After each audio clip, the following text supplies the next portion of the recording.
सो इस क्वेश्चन में हमें क्या करना है, using the equation of state P V equal to N R T. इस इक्वेशन की मदद से आइडियल गैस इक्वेशन होती है जो, उसकी मदद से हमको क्या शो करना है कि show that at a given temperature, यानी कि एक फिक्स टेम्परेचर पे डेंसिटी ऑफ अ गैस जो होती है is proportional to gas pressure. Suppose ये कोई गैस है, टेम्परेचर फिक्स्ड है, मतलब कि टेम्परेचर नहीं बदलेगा किसी गिवन टेम्परेचर में, एट अ गिवन टेम्परेचर मतलब कि एक फिक्स टेम्परेचर पे टेम्परेचर चेंज नहीं हो रहा है। तो उस अवस्था में जो गैस की डेंसिटी होगी, इस गैस की कुछ ना कुछ डेंसिटी होगी, वो प्रोपोर्शनल होगी किसके, इस गैस के प्रेशर के। इस गैस का कुछ ना कुछ प्रेशर भी होगा। तो ये हमको प्रूव करना है, किसकी मदद से, P V equal to N R T की मदद से। चलो फिर करते हैं। P V equals to N R T, यही होती है आइडियल गैस इक्वेशन।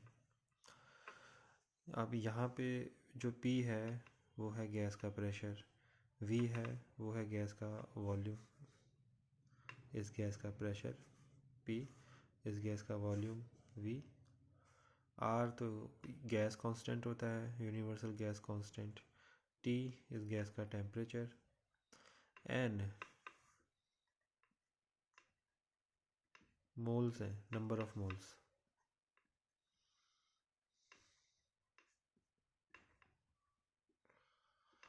ठीक है, तो मैं एक काम करता हूँ, इस n को ऐसे करके लिख देता हूँ। नंबर ऑफ मोल्स जो होता है उसको हम कैसे लिख सकते हैं, नंबर ऑफ मोल्स को हम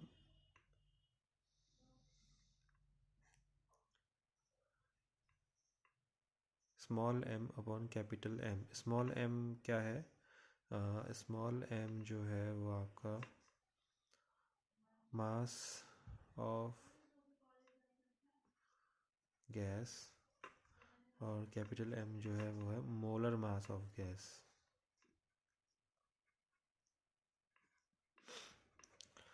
नंबर ऑफ मोल्स निकालने का फॉर्मूला आपने ये सबसे स्टार्टिंग के चैप्टर्स में पढ़ा होगा। किसी भी सब्सटेंस के नंबर ऑफ मोल्स जब कैलकुलेट करते हैं तो हम क्या करते हैं, उस सब्सटेंस का जो मास होता है उसको डिवाइड कर देते हैं उस सब्सटेंस के मोलर मास से। तो वही मैं कर रहा हूँ यहाँ पे। ये जो n है उसकी जगह मैं लिख देता हूँ मास ऑफ सब्सटेंस, यानी कि यहाँ पे सब्सटेंस कौन है, gas, mass of gas upon molar mass of gas into R T. तो इस को थोड़ा रीअरेंज कर लेते हैं, ये v को नीचे भेज देते हैं, तो क्या बन जाएगा, p is equal to m upon v into R T by, इस m को मैं ऐसे, कैपिटल M को यहाँ पे ऐसे लिख दिया मैंने। अब ये क्या बन गया, mass of gas upon volume of gas. किसी भी चीज़ के मास को अगर आप उस किसी भी चीज़ के वॉल्यूम से, कोई भी चीज़ है उसके मास को अगर आप उसी के वॉल्यूम से डिवाइड कर देते हो तो आपको क्या मिल जाता है, डेंसिटी मिल जाता है, उस सब्सटेंस की डेंसिटी मिल जाती है। तो P equal to D R T by M हो गया है। तो हमें क्या प्रूव करना था कि डेंसिटी जो है वो प्रेशर के प्रोपोर्शनल है। तो इसको थोड़ा रीअरेंज कर लेते हैं। तो रीअरेंज करके डेंसिटी को लेफ्ट में लिख लेते हैं। तो डेंसिटी कितनी हो जाएगी, P into M upon R T. तो अब देखो भाई, इस एक्सप्रेशन में क्या क्या कांस्टेंट है। इस एक्सप्रेशन में मोलर मास कांस्टेंट है, किसी भी सब्सटेंस का मोलर मास कांस्टेंट होता है, वो चेंज नहीं होता। आर तो होता ही कांस्टेंट है।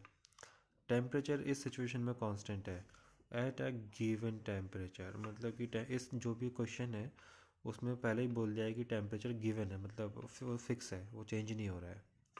तो यानी कि ये जो पूरा एक्सप्रेशन है ये कांस्टेंट होगा। ओवरऑल एक एक्सप्रेशन कैसा बन गया, ये एक्सप्रेशन कुछ ऐसा बन गया कि डेंसिटी जो है वो कांस्टेंट इनटू प्रेशर। तो इसका मतलब क्या है, प्रेशर अगर बढ़ेगा तो डेंसिटी का वैल्यू भी, प्रेशर अगर बढ़ेगा तो डेंसिटी का वैल्यू भी बढ़ेगा, और प्रेशर अगर घटेगा तो डेंसिटी का वैल्यू भी घटेगा। तो इसके बढ़ने से ये बढ़ रहा है, उससे घटने से ये घट रहा है।